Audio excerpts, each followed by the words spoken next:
انما سمیت لأن اللہ فتمها ومحبیها عن النار ان فاطمة احسنت فرجها فحرمها اللہ وذریتها عن النار سمیت بذلك لأن اللہ تعالی فتمها عن النار. اور کما قال فرمایا میں نے اپنی بیٹی کا نام اس لیے فاطمہ رکھا کہ اس سے محبت کرنے والوں کو اللہ نے جہنم سے دور کر دیا, اس کی اولاد کو اللہ نے جہنم سے دور کر دیا. اس نے اپنی پاک دامنی کی حفاظت کی تو اللہ نے اس کی پاک دامنی کی وجہ سے اس کے محبوں کو اور اس کی اولاد کو جہنم سے دور فرما دیا.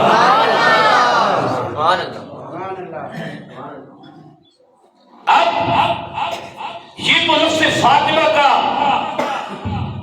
معنی آپ نے سمجھ لیا کہ آپ سلام اللہ تعالی علیہ کا نام فاطمہ کیوں ہے.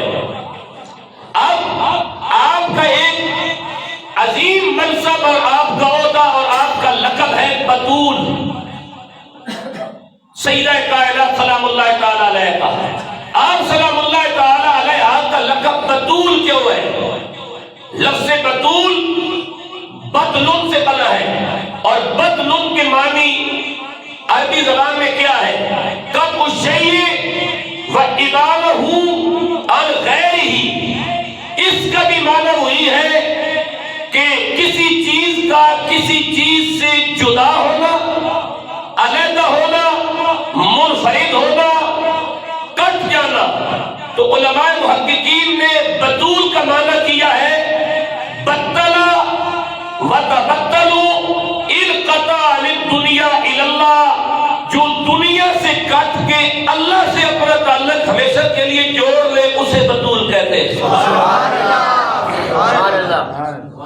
جو دنیا سے کٹ کے ہمیشہ کے لیے اپنا تعلق اللہ سے جوڑ لے اسے بتول کہتے ہیں. قرآن کی سورۃ مزمل میں ارشاد ہوا, نبی کریم صلی اللہ علیہ وسلم کے لیے اللہ نے فرمایا وَاذْكُرِ اسْمَ رَبِّكَ وَتَبَتَّلْ إِلَيْهِ تَبْتِيلًا. وَاذْكُرِ اسْمَ رَبِّكَ, اے میرے نبی اپنے رب کے اسم کا ذکر کرے.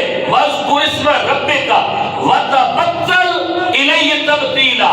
بدل اس دنیا سے علیحدہ ہو کر إِلَيْهِ تَبْتِيلًا, دنیا سے لا تعلق ہو کر اپنے خالق سے جڑ جائے. جو دنیا سے انقطاع کرے, دنیا سے کٹ جائے, دنیا سے علیحدہ ہو جائے, اسے عربی زبان میں کہتے ہیں بتول. یعنی بتول اس شخصیت کا نام ہے جس کا تعلق کبھی مخلوق کے ساتھ جڑا نہیں اور خالق سے کٹا نہیں. سبحان اللہ. وہ سیدہ کائنات سلام اللہ تعالی علیہ کی ذات ہے. کیوں آپ کو بتول کہا جاتا ہے؟ لِانْقِطَاعِهَا عن نساء زمانها فضلا ودینا وحسبا. آپ کو بتول اس لیے کہا جاتا ہے کہ لِانْقِطَاعِهَا عن نساء زمانها فضلا ودینا وحسبا. آپ اپنے زمانے کی تمام عورتوں سے فضیلت, دین اور حسب نسب کے اعتبار سے منفرد اور انوکھی ہے. پھر ایک اور وجہ لکھی علماء نے لِانْقِطَاعِهَا عَنِ الدُّنْيَا إِلَى اللَّهِ تَعَالَى. آپ سلام اللہ تعالی علیہ کو دنیا سے کٹ کر اللہ تعالی کی طرف اپنی توجہ موڑنے کی وجہ سے بتول کہا جاتا ہے. اور تیسری وجہ یہ لکھی سمیت فاطمہ بتولا لأنها بطلت عن النذیر. اور یہ وجہ مجھے سب سے زیادہ پسند آئی, سمیت فاطمہ بتولا لأنها بطلت عن النذیر, کہ اللہ کی اس کائنات میں فاطمہ کی کوئی مثال اور کوئی تمثیل اور نظیر موجود نہیں ہے, اس لیے آپ کو بتول کہا جاتا ہے. یہ سب سے انوکھی اور منفرد اعزاز ہے کہ کوئی خاتون بھی جناب حوا سے لے کر آج تک اور آج سے لے کے قیامت تک فاطمہ جیسی مشابہت نہیں لگتی. سمیت فاطمہ کو بتولا لأنها بدلت عن النذیر, کہ سیدہ کا نام بتول اس لیے ہے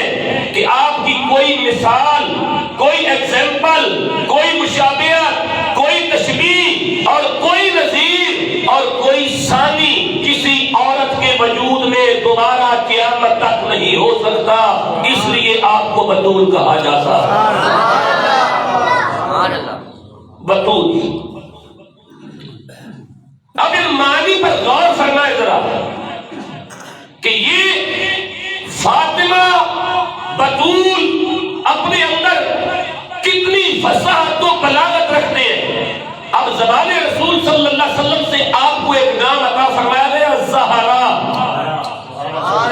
کیا نام؟ زہرا۔ اب زہرا کس کو کہتے ہیں؟ مخدومہ کائنات، سیدہ کائنات، سیدۃ نساء العالمین سلام اللہ تعالی علیہا کا ایک نام زہرا ہے، اور زہرا کے کئی معنی ہیں۔ ان میں سے ایک معنی ہے نور بکھیرتی کلی۔ کیا معنی ہے؟ نور بکھیرتی کلی، وہ کلی جو ہمیشہ نور بکھیرے، اس کو زہرا کہتے ہیں۔ اور زہرا کا دوسرا معنی اہل لغات نے کیا لکھا؟ زہرا اس کو کہتے ہیں جو عورت ہر اس بیماری سے محفوظ ہو جس کا سامنا کائنات کی ہر خاتون کو کرنا پڑتا ہے، اور وہ اللہ کی کائنات میں صرف سیدہ کائنات کی ذات ہے۔ اس لیے آپ کا ایک نام ہے زہرا، اور آپ کو زہرا اس لیے کہتے ہیں کہ آپ ان تمام بیماریوں اور ان تمام عوارض سے محفوظ ہیں جن کا سامنا کائنات کی ہر عورت کی نیچر اور فطرت میں رکھا گیا ہے۔ اور پھر امام سیوطی نے خصائص کے اندر ایک آپ کی خصوصیت بڑی منفرد لکھی، فرمایا ابنتہ فاطمہ انہا کانت لا تحیض وکانت اذا ولدت طہرت من نفاسها بعد الساعة خطا لا تفوتها صلاة وكذلك سميت الزہرا۔ آپ سلام اللہ تعالی علیہا، آپ صلی اللہ علیہ وسلم کی بیٹی فاطمہ رضی اللہ تعالی عنہا کو زہرا اس لیے کہتے ہیں کہ ابنتہ فاطمہ انہا کانت لا تحیض، آپ اس خون سے پاک تھی جس کا سامنا کائنات کی ہر عورت کو کرنا پڑتا ہے۔